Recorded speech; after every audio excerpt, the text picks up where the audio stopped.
ভাটি অঞ্চল খ্যাত সুনামগঞ্জের অত্যন্ত সুপরিচিত এবং গুরুত্বপূর্ণ একটি পয়েন্টের নাম দিরাই পয়েন্ট। অর্থাৎ এই পয়েন্ট থেকেই দিরাই উপজেলা চলে গেছে মাত্র ২৬ কিলোমিটার দূরে এবং শাল্লা উপজেলা রয়েছে ৪৬ কিলোমিটার দূরে। এইখান থেকে প্রায় সব জায়গার রাস্তাই রয়েছে এই বিলের ভিতর দিয়ে, হাওরের ভিতর দিয়ে, অর্থাৎ পাশেই রয়েছে সেই দেখার হাওর। আজকে আমরা চলে যাচ্ছি সিলেট থেকে সুনামগঞ্জ, এবং সুনামগঞ্জ শহর পাওয়ার প্রায় ১১ কিলোমিটার আগেই এই পয়েন্টটি অবস্থিত। তবে আমরা দিরাই উপজেলায় যাব না, তবে এই পয়েন্টের আশেপাশের চিত্রগুলো আপনাদের সামনে তুলে ধরব। সুপ্রিয় সুনামগঞ্জবাসী এবং সিলেটবাসী, আপনাদের সামনে ভিডিওটি প্লে হলে শেয়ার করে প্রোফাইলে রেখে দিতে মিস করবেন না, কারণ আপনাদের একটি শেয়ারের মাধ্যমে দূর দূরান্তে অবস্থানকারী সিলেটিগণ দেখতে পায় তাদের ফেলে রেখে যাওয়া ছোটকালের, শৈশবের, কৈশোরের স্মৃতি বিজড়িত স্থানগুলো।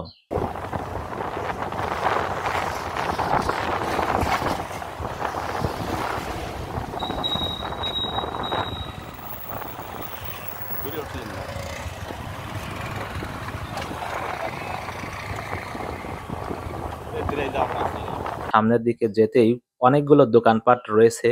এইখানে প্রচুর হোটেল আছে, অর্থাৎ বাস শ্রমিক যারা এখান থেকে যাতায়াত করে, মানুষ দূর দূরান্ত থেকে যাতায়াত করে, তারা এখানে এসে কিন্তু খাওয়া দাওয়া করে। এখানে বড় একটা স্থাপনা দেখতে পাচ্ছি। আসলে কি শিক্ষা প্রতিষ্ঠান নাকি অন্য কোনো প্রতিষ্ঠান নাকি কোনো হাউজিং প্রকল্প জানি না। আপনারা যারা এই অঞ্চলের বাসিন্দা আছেন, এই এলাকার মানুষ আছেন, তারা যদি জেনে থাকেন কমেন্ট বক্সে শেয়ার করবেন এই জিনিসটা আসলে কি। এটা কোনো শিক্ষা প্রতিষ্ঠান নাকি কোনো মানুষের বাড়ি। আমরা এখন আবার সামনের দিকে চলে যাচ্ছি। এই দিক থেকে দেখতে পাচ্ছি দিরাইয়ে কয়েকটা গাড়ি, ছোট ছোট গাড়ি ঢুকছে। আমরা অনেক আগে একবার এই এলাকায় আসছিলাম, কারণ তখন আসছিলাম কুস্তি খেলা দেখার জন্য। এই সুনামগঞ্জের ভাটি অঞ্চলে প্রতি বছর অনুষ্ঠিত হয় কুস্তি খেলা, এবং ৪-৫ মাস ব্যাপী এই খেলাগুলো চলতে থাকে। সেই কুস্তি খেলা দেখার জন্য এই অঞ্চলে একবার আসছিলাম, পাশেই কোন যেন জায়গায়। তো দেখতে পাচ্ছেন দর্শক, আশেপাশে একদম ফাঁকা। মাঝখানে একটি পয়েন্টকে কেন্দ্র করে, এই দিরাই পয়েন্টকে কেন্দ্র করে গড়ে উঠেছে কিছু ব্যবসা বাণিজ্য। আমরা একজন আঙ্কেলের কাছে জানতে চাইবো, এই দিরাই রাস্তা দিয়ে, দিরাইয়ের উপজেলার ভেতর দিয়ে জগন্নাথপুর যাওয়ার কোনো রাস্তা আছে কিনা? থেকে দিরাইয়ের রাস্তা না, দিরাই দিয়ে কি আমরা জগন্নাথপুর যেতে পারবো? দিরাই গেল জগন্নাথ নাকি আবার এই জায়গায় আসা লাগবে, আবার এখানে আসা লাগবে?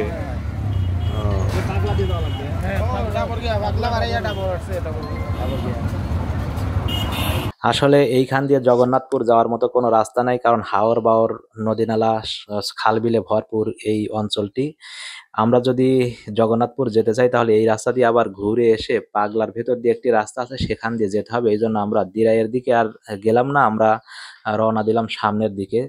দর্শক, অনলাইনে দেখেছিলাম এই পয়েন্টের নাম ডাবর পয়েন্ট লেখা, জানি না এটার আসল নাম কি, তবে লোকমুখে প্রচলিত দিরাই পয়েন্ট হিসেবেই প্রচলিত, কারণ এইখান থেকে যেহেতু দিরাইয়ের গাড়িগুলো যায়, এই জন্য এই পয়েন্টটাকে দিরাই পয়েন্ট নামই লোকমুখে শুনেছি বারবার।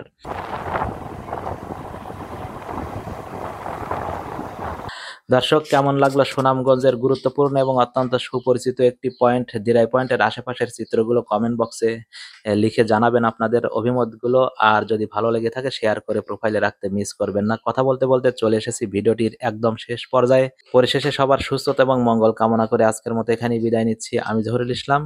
আল্লাহ হাফেজ।